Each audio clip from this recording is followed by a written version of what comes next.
नमस्कार, बहुत स्वागत है आप सभी का। आप देख रहे हैं भारत 24 और आपके साथ मैं हूं अमृता गर्ग। और इस वक्त हम मौजूद हैं दारुल उलूम यूनिवर्सिटी के बाहर। एक तरफ यूनिवर्सिटी का अदारा है तो दूसरी तरफ 1000 साल पुरानी वो मस्जिद जिसमें लगातार आस्था है और वो आस्था दिन प्रतिदिन बढ़ी है, आगे भी बढ़ेगी।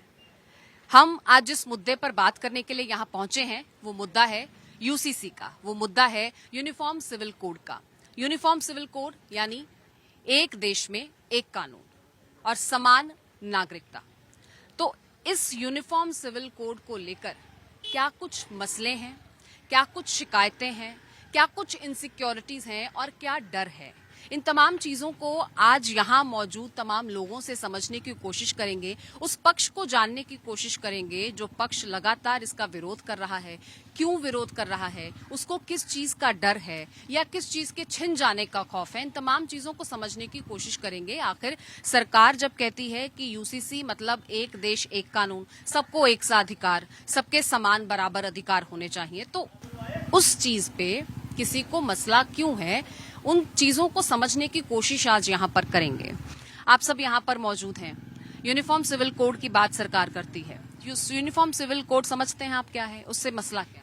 नहीं, इसका मसला तो मैडम आप कह रही है, लेकिन सरकार जो दूसरे की मजहब की बात है उसमें सरकार क्यों वो है ना दूसरे मजहब में क्यों कर रही है। हिंदू, सिख, ईसाई जो भी कोई अपने धर्म है, सब अपने धर्म को जीने का अधिकार है। अब इसमें क्या नाम, अभी 2024 जीतने के लिए मुद्दे उठा लिए। 3 तलाक पे बताया नहीं का, अभी बच्चे बता रहे थे आपको 3 तलाक के जो इसमें कह रहे हैं जो बात उठेगी। अभी वो लड़की को जो हिस्सा प्रॉपर्टी से मिला, कहाँ से देगा, गरीब आदमी कहाँ से देगा। अपना तो पेट पालना महाभारत हो रहा है इंसान को। दारुल उलूम यूनिवर्सिटी ने मना कर दिया है कि हमको यूसीसी नहीं चाहिए, इसकी कोई जरूरत नहीं है देश में। क्यों? देखिए, मेन इसमें वजह यह है कि इस्लाम एक मुसलमान होने के नाते और मुसलमान की जिम्मेदारी है कि इस्लाम के जो रूल हैं वो उन्हें फॉलो करें। ठीक है जी। अब ये बताइए आप कि क्या कॉन्स्टिट्यूशन हमें इस बात की इजाजत देता है कि नहीं हम अपने इस्लाम को फॉलो करें? बताइए। बिल्कुल देता है। तो हमारा जो 3 तलाक का मसला है या शादियों का मसला है, ये भी हमारे एक दीन का हिस्सा है। तो जब कॉन्स्टिट्यूशन ने इजाजत दे दी कि हम अपने इस्लाम पे अमल करें, तो अब ये इंटरफेयर क्यों किया जा रहा? दूसरी बात ये है कि जो इंटरफेयर कर रहे हैं ना, ये नासमझी की वजह से कर रहे हैं। वो क्यों कर रहे हैं?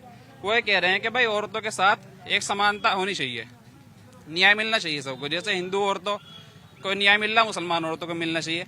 लेकिन चूंकि उन्होंने भी हमारे पास आके समझा ही नहीं कि 3 तलाक है क्या, बस हलाला के ना, इसी तरह हलाला को आके भी समझा नहीं कि है क्या। 1-2 केस इधर उधर से लेके बदनाम किया जा रहा। अगर आप तलाक को सही समझेंगे, आके समझेंगे हमसे, और हलाला को समझेंगे और निकाह के जो तरीके हैं और जो मकासद हैं उन्हें आके समझेंगे, तो फिर कोई भी ये नहीं कहेगा कि ये चीजें गलत हैं। और जब वो समझ जाएंगे गलत है, जब वो समझ जाएंगे कि गलत नहीं है, तो फिर वो ये भी नहीं कहेंगे कि भाई ये चीजें खत्म होनी चाहिए। आपने कॉन्स्टिट्यूशन की बात की, क्या आप जानते हैं कि आर्टिकल 44 पहले से ही यूसीसी की बात करता है और सरकार इसके बारे में ठीक मैंने कुछ सुना है कि डॉक्टर अम्बेडकर साहब ने कुछ कहा था इस बारे में कि भाई इसको एक लाने की कोशिश की जानी चाहिए, लेकिन देखिए ये पॉसिबल नहीं है। यूसीसी को समझते हैं आप? मैं अच्छी तरह समझता हूँ। 4 शादियों का मसला उठाया है। अच्छा। मैं आपसे पूछूंगा, यहाँ रख के बोलना, जब पुलवामा में अटैक हुआ था वहाँ पर कितने लोग हैं? क्या वो सारे के सारे बगैर शादीशुदा थे? सब के सब शादीशुदा थे। और उनकी बीवियां हैं या उनके बच्चे हैं, उनके सर पे हाथ रखने वाला कोई नहीं है। अगर आप ये इजाजत दें, ये यकसा सिविल कोड में ये बात दाखिल करें कि हाँ, यकसा सिविल कोड को इस बात की जरूरत है कि वो लोग जो अपने मुल्क की और हमारी हिफाजत करते हुए आज हम चैनल पे खड़े होकर वीडियो बना रहे हैं, अपनी बात को पहुंचा रहे हैं, उन्होंने जान दी है, वो जान दे रहे हैं। पीछे कोई यतीम भी तो हो रहा है ना, पीछे कोई बेवा भी तो हुई है ना, उसके सर पे हाथ रखने वाला कौन है? तो उससे किसने हक छीना है? जी और आपके चैनल से ये बात जाए कि हाँ, इसमें कोई रखना ऐसा होना चाहिए कि चाहे वो 40 थे, अगर 4000 ऐसे हों और वो यतीम और वो बेवा औरतें, एक इजाजत देनी चाहिए कि हाँ, उनको इजाजत होनी चाहिए दूसरी शादी की। मजहब का कोई भेदभाव नहीं है, इजाजत होनी चाहिए इसमें। ये इतने लोग खड़े हुए हैं, ये इसी मुल्क के बाशिंदे हैं। ना हम किसी मुल्क में जाएंगे, ना हम यहाँ से छोड़ेंगे, ना इनके बुलाए आए हैं, ना इनके भेजे हुए जाएंगे। ये मुल्क हमारा है, यहीं रहेंगे।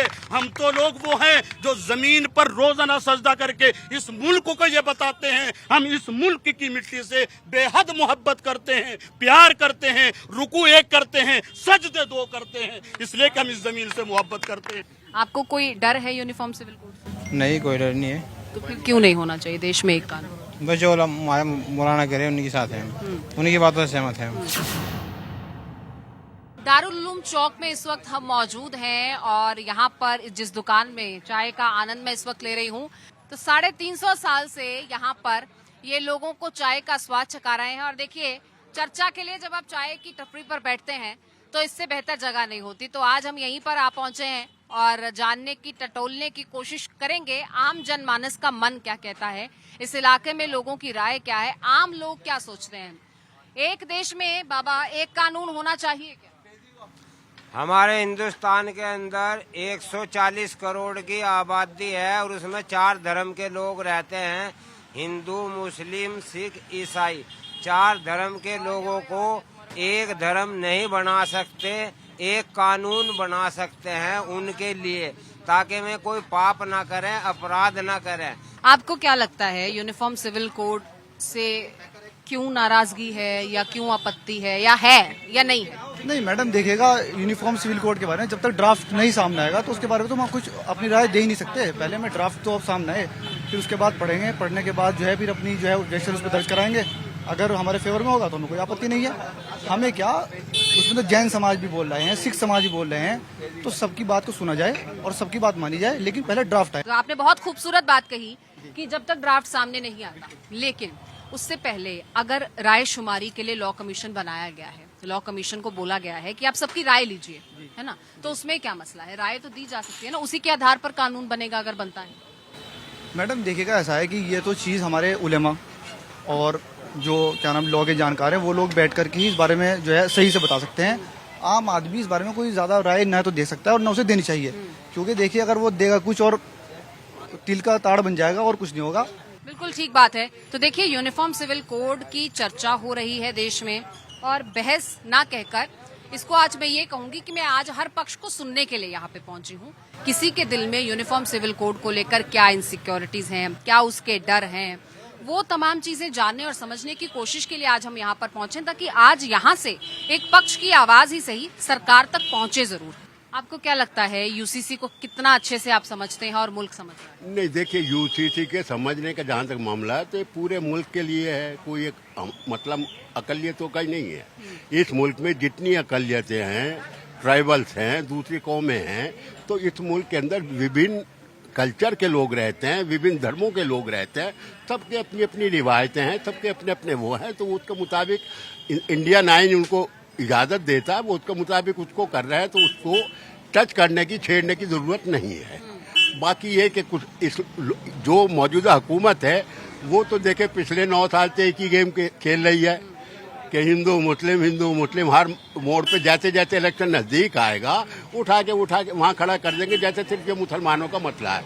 हमको उससे कोई प्रॉब्लम नहीं है। हमारा कहना सिर्फ ये है कि इस मुल्क के रहने वाले जो लोग भी हैं उन सब के नजरियात को, उन सब के सहूलतों को, उन सब के हुकूक को सामने रख के फैसला लिया जाए, हमको कोई एतराज नहीं। जो हमारा कुरान कहता है हम उसे फॉलो करेंगे ना, तो कुरान से आगे हम यूसीसी कैसे फॉलो कर लेंगे? एक चीज तो बताइए आप। लेकिन यूसीसी कुरान से ऊपर कैसे हो गया? क्यों? जो शरीयत से हटके बातें हो रही है वो कुरान से हटके बातें हैं, हम कुरान से हटके कैसे बयान देते हैं आपको?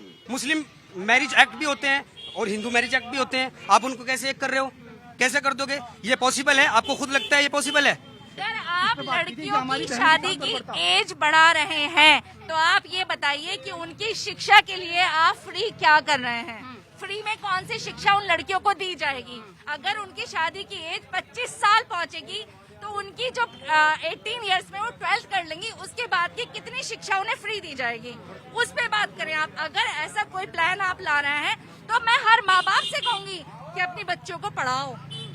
बिल्कुल, पहले लड़के पढ़े तब शादी हो। अब गरीब आदमी अच्छा रिश्ता आया कर ही देगा। आपको अगर इसके बारे में राय लेनी है और आपको कोई फैसला भी करना है, गवर्नमेंट से हम बात कर रहे हैं कि अगर आपको कुछ करना है, इसमें कोई डिसीजन लेना है, तो हमारे उलमा की एक मीटिंग बनाओ, आप एक कमेटी बनाओ। उस कमेटी के तहत उन लोगों की जो राय आती है उसके आप आम लोगों की राय मत लो ना, आम लोगों की वोटिंग कराओ। आप आम लोगों को मजहब के मामले में क्या पता है? मुझे बताओ, हिंदुओं को हिंदुइज्म के बारे में कितना ज्यादा पता होगा आम लोगों को? नहीं पता होगा। आप हमारे उलमा और हमारे लोगों को, जो पढ़े लिखे लोग हैं, उन लोगों को आप कमेटी में लो, वो कमेटी बनाओ। अगर उनका इत्तेफाक हो जाता है गवर्नमेंट की राय से तो फिर ठीक है, इट्स ओके, हम मान लेंगे। तो बिल्कुल देखिए, आज इस मुद्दे को समझने के लिए, लोगों के जज्बात क्या हैं वो जानने के लिए हम यहाँ पर पहुंचे और कुल मिलाकर जो बातें सामने आई हैं, लोगों का कहना है कि आम जनमानस के मुद्दे अलग हैं। यूसीसी की अगर बात की जाए तो सरकार राय शुमारी करे जो ऑलरेडी हो रही है और उस राय को लेकर उस पर ध्यान दिया जाए, समझने की कोशिश की जाए। और बहुत जरूरी है कि जो इनसिक्योरिटीज हैं, जो डर हैं या जो सवालात हैं, उन चीजों का हल किया जाए। जिस तरह से आम लोगों ने कहा भी कि जिन तमाम मुद्दों पर आज बात हो रही है, उन तमाम मुद्दों पर बात होकर साथ ही साथ आम जनमानस के जो मुद्दे हैं उन पर भी सरकार को ध्यान देना चाहिए। और रही बात यूसीसी की, तो लोगों का कहना है कि समान नागरिक होना चाहिए, लेकिन हमारी बात हमारे जो लीडर्स हैं वो रखेंगे, उनकी राय हमारी सरकार सुने, हमारी सरकार उन तमाम मुद्दों को एड्रेस करे जो शक व शुबा है इन चीजों को लेकर, उनको एड्रेस किया जाए। उसके बाद यूसीसी पर ड्राफ्ट हो, तैयार हो और फिर उसके बाद कहीं ये कानून बन पाएगा। लेकिन सबसे जरूरी है कि जो शक व शुबा है, जो इनसिक्योरिटीज हैं, जो चीजें अभी जहन में हैं किसी भी विशेष समुदाय की, उन तमाम चीजों को एड्रेस किया जाए। कैमरामैन विवेक शुक्ला के साथ अमृता गर्ग, दारुल उलूम, भारत 24। और देवबंद के बाद अब आपको सीधे मध्य प्रदेश ले चलते हैं। हमारे सहयोगी अखिलेश सोलंकी ने भोपाल के लोगों से बात की। आप ही सुनिए भोपाल की जनता समान नागरिक संहिता पर क्या सोचती है।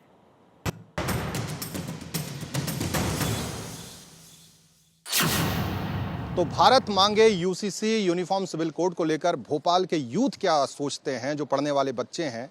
हम मौजूद हैं रचना नगर में और यहाँ पर उनसे ही जानेंगे कि यूसीसी को लेकर वो क्या समझते हैं, क्या इससे इत्तेफाक रखते हैं या उनकी कोई और राय है। यूसीसी को लेकर डिबेट चल रही है और भारत 24 ने मुहिम शुरू की है यूसीसी को लेकर। आपका क्या मानना है, क्या लगता है? सर, एक यूसीसी बहुत अच्छी पहल है। ये जब हमारे कॉन्स्टिट्यूशनल मेकर्स थे, उन्होंने उस समय ही, आज से 75 साल पहले ही, कि कॉन्स्टिट्यूशन में रखा था आर्टिकल 44 में कि यूसीसी सारे देश में लागू होना चाहिए। और आज मुझे लगता है कि अब वो हम उस स्थिति में हैं कि अब हमें लागू करना चाहिए। एक देश के लिए एक विधान एक निशान, ये हमारे प्रधानमंत्री मोदी जी ने भी कुछ दिन पहले बोला था और इस चीज़ की ज़रूरत है और मुझे लगता है यूसीसी बहुत सही चीज़ है। यूसीसी से बहुत सारी चीज़ जो होगी वो एक रूपता आ जाएगी और बहुत सारे जो ऐसे लॉज हैं जो सबके लिए अलग अलग हैं तो समान हो जाएंगे। तो उससे क्या होगा कि एक इक्वलिटी आ जाएगी पूरे समाज में, कि मतलब एक रूपता जो आ जाएगी। तो यह इसके लिए बहुत ज़रूरी है। यूसीसी को लेकर लगातार अब चर्चा भी हो रही, देश में एक तरह से डिस्कशन का दौर भी चल रहा है। कानून जब बनेगा तब बनेगा। इसको लेकर आपकी क्या मान्यता है और क्या होना चाहिए? देखिए, जहाँ तक हम लोगों ने अभी तक फिलहाल में देखा है कि आज के यूथ में भी इस चीज़ को जानने की ज़रूरत है कि यूसीसी है क्या। समान नागरिक संहिता, इस चीज़ को समझना चाहिए कि एक सभी जातियों को एक बांधे में, ताने बांधे में जोड़ने की बात हो रही है। तो ये बहुत अच्छी पहल है। एक युवा वर्ग भी इस समय इस चीज़ को समझना चाहिए कि क्या अभी फ़िलहाल में ये चीज़ क्यों है, क्योंकि हमने बहुत सारे लोगों से बात की या फिर हम लोगों ने भी देखा भी इस चीज़ को लेकर के कि लोग यहाँ पे इस पे बात करना या फिर जो चीज़ों को लेकर के हिचक रहे हैं, सब चीज़ को लेकर के, क्योंकि जाति धर्म ये सब चीज़ को उठ करके इसको हमें समझना चाहिए। कई लोगों को यूसीसी जो अप्रिहेंशन है उसको लेकर शायद उतनी जानकारी नहीं, लेकिन जब बताया जाता है उनको एक देश एक कानून होना चाहिए, समान नागरिक संहिता होनी चाहिए। एक तरह से ये एक सुर और एक स्वर यहाँ से निकलता नजर आ रहा है। कैमरा पर्सन आशु के साथ Akhilesh Solanki, Bharat 24, Bhopal. Uniform civil code पर सबसे बड़ा ओपिनियन पोल भारत 24 पर आप लगातार देख रहे हैं। यूसीसी पर आप दिल खोल कर बोलिए, क्योंकि सवाल भारत की बेटियों का है। यूसीसी के समर्थन में आप 9315600415 पर मिस्ड कॉल कीजिए और हमारे इस मुहिम से जुड़ जाइए। अक्सर मुझसे सब लोग पूछते हैं, यूनिफॉर्म सिविल कोड क्यों? मैं पूछती हूं, आखिर क्यों नहीं? सवाल नारी सम्मान का है, नारी सुरक्षा का है। जब देश एक है तो कानून एक क्यों नहीं? सवाल केवल बदलाव का ही नहीं, बराबरी का भी है। जब संविधान पर भरोसा है तो यूनिफॉर्म सिविल कोड से किस बात का एतराज? ये अधिकार है मेरा, ये अधिकार है आपका। जब देश एक तो अधिकार अलग अलग क्यों? मैं भी एक आम महिला हूँ, तो धर्म या जाति के नाम पर मेरे लिए नियम अलग क्यों? अब सवाल ये है कि मेरे लिए कानून अलग क्यों और मेरे भाई के लिए कानून अलग क्यों? बात बेटा और बेटी के समान अवसर और अधिकार की है।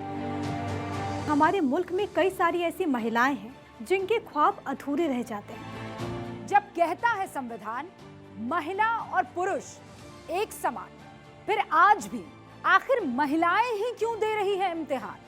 सबसे बड़ी सामाजिक क्रांति में मेरे साथ साझेदार बनिए, जुड़िए, क्योंकि भारत मांगे यूसीसी। भारत 24 की टीम इंडिया के साझेदार बने। यूसीसी के समर्थन के लिए मिस्ड कॉल दें 9315 600 415 पर।